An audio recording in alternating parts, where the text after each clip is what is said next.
I'm Nick Starbird. I'm 34 years old. I was born and raised in Wichita, Kansas.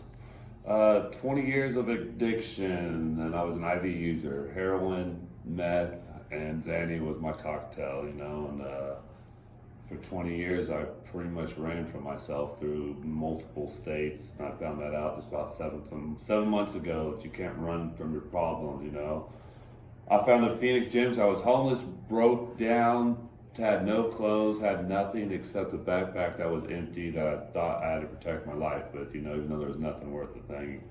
And I stumbled on the Phoenix, came here, and they told me I had to work out to get a shower pretty much. And at the time, I just needed the showers, I worked out. And my workout was punching that punching bag.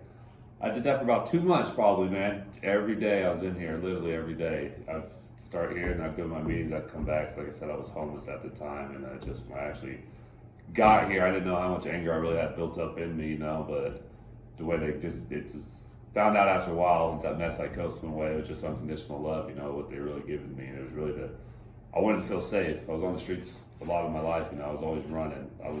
Once I had a hard upbringing, I chose my path, I would say. I really did. I knew better, but I was also taught not to pride and not to cry. You don't do those things. And coming in here and actually you bury all the feelings for so long, you got to get it out sooner or later. And by punching that bag, I finally really gave it out, and they were always there to just talk to me. And I guess it's the trust they gave me. I never wanted to hurt anyone in here. That they really just gave me a purpose, gave me a sense of direction, gave me love, but it was really a safety. I really never knew that till a while ago.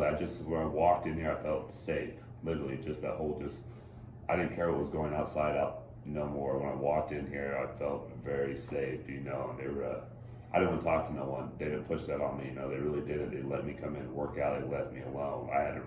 They would approach me, how are you doing today kind of thing, but they're very good at what they do, I would say. They knew what I needed every time I came in here, and they just needed, after a while I built that trust up, they would push me too, I'm a person that needs to be pushed to keep finding that right next step. I got to be pushed, and I need to be challenged, just not the first 2 months, people need love, they need just that safety, and I really didn't know that until now, It was just probably the best feeling I ever had, honestly, when I walked in here, and actually after months and months, going on 7 now, and I literally, another great time during it was when I got part-time work, and I didn't show up for like 3 days. They came searching for me. They called me. They didn't have a phone at the time. Lost my phone riding my bike, and they came down to one of my innate groups I go to, and they were outside looking for me. Amber was, and that was just huge for me. And I was like, sorry, I didn't realize that they seen me so much, and I didn't show up. And we do relapse a lot.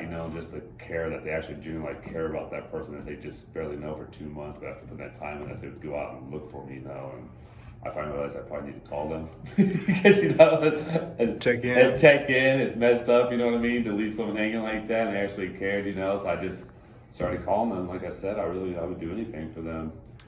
So when I did yoga with Amber, that finally centered me. I'm ADHD. I can't focus once. I'm always over the place. I never actually had all three things connect at once. It's your body, mind, and soul, and it happened in that room. That's finally when it was like, wow. It's a good feeling. I had to work out, Right. really get down, and I had to actually listen and trust someone to get that music going. And it was crazy how that really happened. And I wouldn't say do yoga to anyone 7 months ago, but I preach it to people. You need to do yoga even just to get your body stretched out.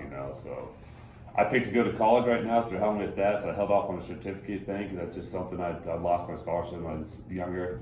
I got in trouble, obviously kicked out of town, lost my basketball scholarship, and I felt like I need to go back to school, and in the long run, I want to give back. They're all social workers, and I realized that's the only thing that's truly made me happy was to actually try to make someone else happy, So it's not for money for me. I've never felt what I have, and literally, like I said, I don't have much right now other than just happiness, and you can't buy what they gave me, Right. The only way to keep that is by giving it away to Right. that next person. Right. So I know I got a long step to go through it, but it's just where it's at. Like older sisters, older mom, however you want to call them, but they're about my age. There's more older sisters, and they're beautiful people. Phoenix is too. It just goes to show what people do when they actually believe in somebody and care for somebody. You don't have to pay for that. You can't pay for what they bring here. Right. It's crazy to me, I would have never, if I had to pay for this, I would have never came here. I was that way where I didn't trust the government. I didn't trust nobody. I would not do that. But if it's free, it's like, yeah, okay, what's the catch? And it's really, Right. the catch is you get your life back. You know what I'm saying? So it's crazy. I never knew people like that in the world, or I did when I was younger. But that addiction will separate you from the world, from everybody, you know. And I mean, for me, it was self-inflicted. A lot of it was, you know. I don't point the finger no more at no one. I honestly thought I knew better, you know. If not, I should have known better, kind of the way I feel about it. But I thank him every day, and the only way I can do that is by coming back, and like I said, trying to help the next person.